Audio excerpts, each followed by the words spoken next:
আল্লাহ সুবহানাহু ওয়া তাআলা বলেছেন সূরা আত-তাহরিমের 6 নং আয়াতে, ইয়া আইয়ুহাল্লাযীনা আমানু কু আনফুসাকুম ওয়া আহলিকুম নারা, হে ঈমানদার সম্প্রদায়, তোমরা নিজেরা জাহান্নামের আগুন থেকে বাঁচার চেষ্টা করো আর পরিবারের লোকদেরকেও জাহান্নামের আগুন থেকে বাঁচানোর চেষ্টা করো। এই দায়িত্বটা হচ্ছে পিতার, বিশেষভাবে এই দায়িত্বটা হচ্ছে পিতার।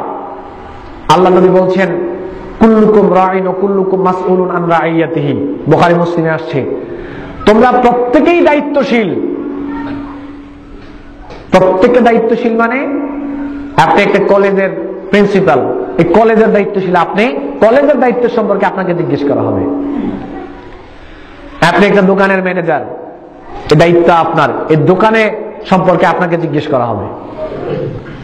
আপনি একটা স্কুলের সেখানে হেডমাস্টার, স্কুল সম্পর্কে আপনাকে জিজ্ঞেস করা হবে। একটা মাদ্রাসার সুপার, এর সম্পর্কে আপনাকে জিজ্ঞেস করা হবে। যে যেখানেই রয়েছেন সেখানেই আপনি দায়িত্বশীল, ওই দায়িত্ব সম্পর্কে আপনাকে জিজ্ঞেস করা হবে, আমাকে জিজ্ঞেস করা হবে। এরপরে আল্লাহ নবী বলছেন, ওয়াল আমিরু রাঈন, আমির নেতা দায়িত্বশীল, ওয়া মাসউলুন আন রাইয়াতি, অধীনস্থ যারা ওনার এই সম্পর্কে তাকে জিজ্ঞেস করা হবে। রাষ্ট্রপ্রধান রাষ্ট্র সম্পর্কে জিজ্ঞাসিত হবে, এমপি ওনার এরিয়া সম্পর্কে জিজ্ঞাসিত হবে, উপজেলা চেয়ারম্যান ওনার এরিয়া সম্পর্কে জিজ্ঞাসিত হবে, চেয়ারম্যান সাহেব ওনার এরিয়া সম্পর্কে জিজ্ঞাসিত হবে, খতিব সাহেব মসজিদ সম্পর্কে জিজ্ঞাসিত হবে, ইমাম সাহেব মসজিদ সম্পর্কে জিজ্ঞাসিত হবে। আর রাজুলুর রাঈন মাসউলুন আন রাইয়াতি, এরপরে আল্লাহ নবী বিশেষভাবে বলেছেন, একটা ব্যক্তি হচ্ছে তার পরিবারের দায়িত্বশীল, এই সম্পর্কে তাকে জিজ্ঞেস করা হবে। মানে বাপ, বাপ না থাকলে বড় ভাই। ওয়াল মারাতু রাইয়াতুন আলা বাইতি যাওজিহা ওয়া ওয়ালাদিহা, একটা স্ত্রী তার স্বামীর সংসারে দায়িত্বশীল, একটা স্ত্রী তার সন্তান ছেলে মেয়ের সব দায়িত্বশীল। ওয়া মাসউলাতুন আন রাইয়াতিহি, এই দায়িত্ব সম্পর্কে অবশ্যই স্ত্রীকে জিজ্ঞেস করা হবে, জবাব দিতেই হবে। আজকে আমাদের ছেলে মেয়েগুলো পাপের পথে চলে গিয়েছে শুধুমাত্র আমাদের গার্জিয়ানের কারণে। আমরা গার্জিয়ানরা আমাদের ছেলে মেয়ের সম্পর্কে সচেতন নই। আমরা গার্জিয়ানরা যদি আমাদের ছেলে মেয়েদের সম্পর্কে সচেতন থাকতাম, তাহলে সমাজের মধ্যে এত পাপ কাজ হয় না। এজন্য এখন সবচেয়ে বেশি প্রয়োজন পারিবারিক সচেতনতা। পারিবারিক সচেতনতা ছাড়া এখন আপনি সমাজ টিকাতে পারবেন না, রাষ্ট্র টিকাতে পারবেন না।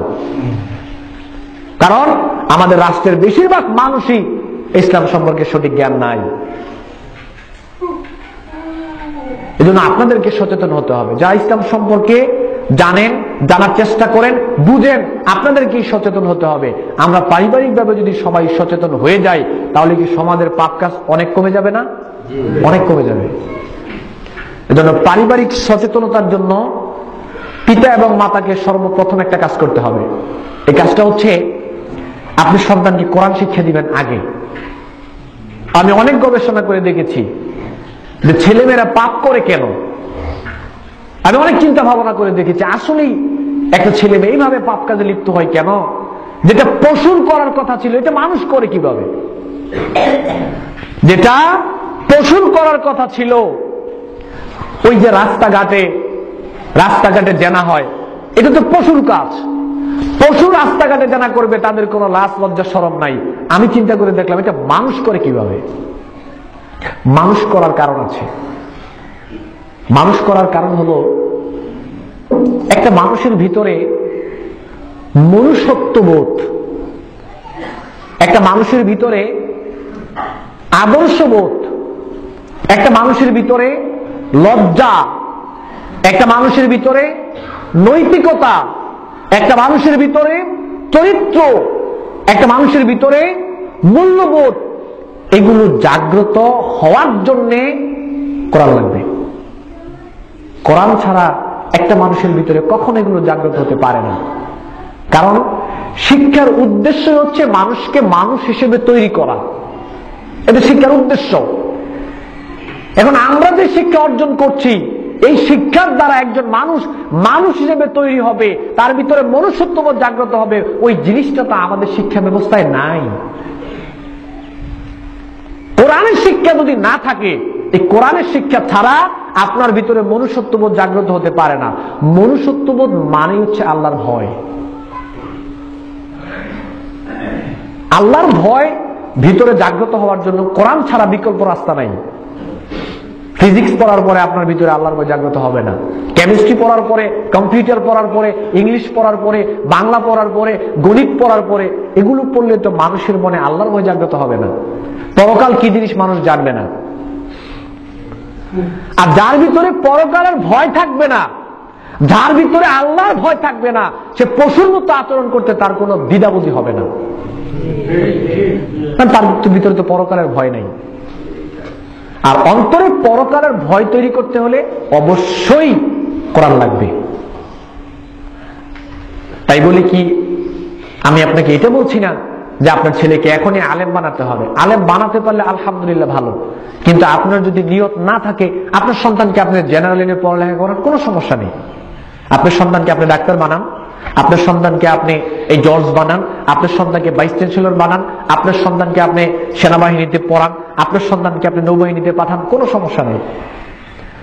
কিন্তু আপনাকে একটা বিষয় খেয়াল রাখতে হবে, পড়ালেখা করাচ্ছেন ঠিক, কিন্তু আপনাকে একটা বিষয় খেয়াল রাখতে হবে। যেমন মনে করেন, একটা উদাহরণ নেন, রাত্রিবেলায় একটা ট্রাক, মালবাহী একটা ট্রাক যাচ্ছে, রাস্তায় আটকানো হলো। আটকানোর পরে বললো যে এদিক দিয়ে ট্রাক যাবে না, রাস্তা চিকন, ট্রাক এদিক দিয়ে যাবে না। তো বললো যে ভাই, সাধারণ দরিদ্র মানুষ, মালগুলো ডেলিভারি দিলে টাকা পয়সা দিবে, আমার সকালে আমার ছেলে মেয়ে পড়ালেখা করবে, পরীক্ষার ফিস দিতে হবে, খাবার দাবার বাড়িতে নিতে হবে, বাড়িতে খাবার দাবার নেই, আমাকে একটু জায়গা দিয়ে দেন। বললো যে না, এটা তো রাস্তা চিকন, এদিক দিয়ে ট্রাক যাবে না। পাশের জন বললো 500 টাকা দিয়ে দাও। তো ড্রাইভার পকেট থেকে বের করে 500 টাকা দিল। 500 টাকা দেওয়ার পরে কিভাবে যেন রাস্তাটা বড় হয়ে গেল। আগে ছিল রাস্তাটা চিকন, 500 টাকা দেওয়ার পর রাস্তাটা হুট করে বড় হয়ে গেল। এই ছেলেটাও কিন্তু কারো না কারো ছেলে, এই ছেলেটাও কিন্তু মাস্টার ডিগ্রি পড়ালেখা করেছে। তাহলে মাস্টার ডিগ্রি পড়ালেখা করার পরে একটা মানুষ দরিদ্র মানুষের মনে আঘাত করতে পারে। সে কত বিনয় সহকারে বলেছে আগামীকালকে আমার ছেলে মেয়ের পরীক্ষার ফিস দিতে হবে, আমার বাড়িতে বাজার নেই, কত কষ্ট করে বলেছে। আপনি কতটুকু নিষ্ঠুর হলে আপনার ভিতরে আল্লাহর ভয় নাই, কতটুকু পাষাণ হলে আপনি ওই দরিদ্র মানুষের কাছ থেকে 500 টাকার বিনিময়ে আপনি রাস্তা ছেড়ে দিলেন। তাহলে বোঝা যাচ্ছে আপনি এমন শিক্ষা অর্জন করেছেন যে শিক্ষাটা আপনার ভিতরে মনুষ্যত্ববোধ দিতে পারে নাই, মানবতা বোধ দিতে পারে নাই, সর্বোপরি আপনার ভিতরে আল্লাহর ভয় ঢুকাতে পারে নাই। আল্লাহর ভয় ঢুকলে আপনি কাজটা করতে পারতেন না। আপনার ছেলেকে আপনি জজ বানান, কেউ তো নিষেধ করে নাই। আপনার ছেলেকে আপনি জজ বানান, কিন্তু এমন জজ ছেলেকে বানিয়ে লাভ কি হবে? যদি আপনার ছেলে জজ হওয়ার পরে টাকার বিনিময়ে কলমটা উল্টো চলে, যদি আপনার ছেলে ব্যারিস্টার হওয়ার পরে টাকার কারণে কলমটা উল্টো চলে, যদি টাকার বিনিময়ে কলম উল্টো চলে, যদি টাকার বিনিময়ে আল্লাহর ভয় ভিতরে না আসে, যদি টাকার বিনিময়ে পরকালের ভয় মন থেকে চলে যায়, তাহলে ছেলে সন্তানকে এইরকম জজ, এইরকম ম্যাজিস্ট্রেট, এইরকম ব্যারিস্টার এগুলো বানিয়ে উল্টো আরো দেখা যাবে আপনার সন্তানের পরকালটা নষ্ট হয়ে যাবে। আপনার সন্তানের পরকাল নষ্ট হয়ে যাবে কেন? জজ বানানোর ভালো কথা, কিন্তু এমন জজ হিসেবে আপনি তৈরি করতে পারলেন না, এমন ম্যাজিস্ট্রেট, এমন ব্যারিস্টার তৈরি করতে পারলেন না যে ম্যাজিস্ট্রেট হবে যেখানে পৃথিবীর যে কোনো প্রান্তেই থাকবে, আপনার ছেলে পৃথিবীর যে কোনো প্রান্তে থাকবে, সেখানেই সে আল্লাহকে ভয় করে কাজ করবে, সেখানেই সে ভয় করে কাজ করবে। আপনার সন্তানকে আপনি জজ বানান, ম্যাজিস্ট্রেট বানান, ব্যারিস্টার বানান, ডাক্তার বানান, তারপরে আপনার সন্তানকে আরো যা রয়েছে জেনারেল লাইনে আপনি যা খুশি আপনি বানান, কিন্তু সন্তানকে এমন শিক্ষাটা আগে দিতে হবে যে আমার সন্তান ইত্তাকিল্লাহ হাইসুমা কুন। তিরমিজির হাদিসে আল্লাহ নবী বলছেন, তোমরা পৃথিবীর যে কোনো প্রান্তেই থাকো না কেন আল্লাহকে ভয় করে চলো। সন্তানকে এমন শিক্ষা আগে দিতে হবে, সন্তান পৃথিবীর যে কোনো প্রান্তেই থাকবে সেখানে সে আল্লাহকে ভয় করে চলবে। এই সন্তান লাগবে। কিতাবুন আনজালনাহু ইলাইকা লিতুখরিজান নাসা মিনাজ যুলুমাতি ইলান নূর, সূরা ইব্রাহিমের 1 নং আয়াতে আল্লাহ রাব্বুল আলামিন বলেছেন যে কোরআন মানুষের অন্তরে যে অন্ধকার রয়েছে কার অন্তরে যদি কোরআন ঢুকতে পারে তাহলে কোরআন গিয়ে মানুষের অন্তর থেকে অন্ধকারটা বের করে দেবে। পরিবারে অন্ধকার থাকবে, পরিবারে যদি কোরআন ঢুকতে পারে তাহলে পরিবারের অন্ধকার কোরআন দূর করে দিবে। কেন? কোরআন হচ্ছে একটা আলো, নূর। আপনার সমাজ অন্ধকার থাকবে, আপনার রাষ্ট্র অন্ধকার থাকবে, ওই অন্ধকারের ভিতরে যদি কোরআন ঢুকতে পারে তাহলে অন্ধকার দূর হয়ে যাবে। কেন দূর হয়ে যাবে? কোরআনটা হচ্ছে নূর, আলো। কিতাবুন আনজালনাহু ইলাইকা লিতুখরিজান নাসা মিনাজ যুলুমাতি ইলান নূর। আল্লাহ রাব্বুল আলামিন বললেন যে কোরআন নাযিল করেছি এই কারণে যে কোরআন মানুষকে অন্ধকার থেকে বের করে কোরআন মানুষকে আলোর দিকে নিয়ে যাবে।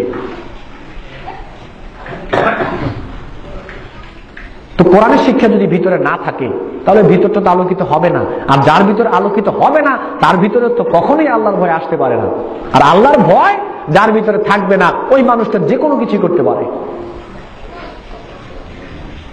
সম্মানিত দিনী ভাই, আপনার সন্তানকে আপনি ফিজিক্স, কেমিস্ট্রি, বিজ্ঞান, তারপরে এই অঙ্ক, তারপরে এই ইংলিশ, বাংলা, কম্পিউটার, এগুলো যদি আপনার সন্তানকে আপনি না শিখান, পরকালে আপনাকে একবারও জিজ্ঞেস করা হবে না যে কেন শিখালেন না।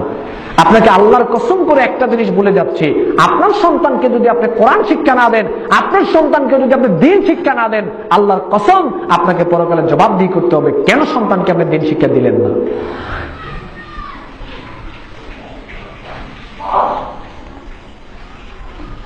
এজন্য সন্তানকে আপনি যেখানেই পড়ান, আগের সন্তানকে আপনি কোরআন শিক্ষা দিবেন। কোরআন শিক্ষা দেওয়ার মাধ্যমে কোরআন, একদিকে সন্তান কোরআন শিখবে, ভিতরে আল্লাহর ভয় তৈরি হবে, পাশাপাশি আপনি জেনারেল লাইনের সন্তানকে পড়ান, কোনো সমস্যা নাই। তাহলে পারিবারিকভাবে সচেতনতার জন্য আহ্বান জানাচ্ছি, প্রথমেই সেটা হচ্ছে গোটা জাতির মানুষকে, পরিবারকে সচেতন হয়ে আগে সন্তানকে কোরআন হাদিসের শিক্ষা দিতে হবে। দেওয়ার পরে আপনি সন্তানকে অন্য পড়ালেখা করান। আল্লাহ আমাদের তৌফিক দান করুন, আমরা বলি আমিন। পারিবারিকভাবে দ্বিতীয় সচেতনতা, একটা ছেলে মেয়ে পাপ কাজ করার কারণ হচ্ছে বর্তমান সমাজের বেশিরভাগ ছেলে মেয়ে তারা সালাতের ধার ধারে না। আজান হচ্ছে, রাস্তাঘাট, দোকানপাটে বসে, পার্কে বসে ছেলে মেয়ে অবাধে জানা করছে। আজান হচ্ছে, একটা ছেলে মেয়েও সেখানে সালাতের ধার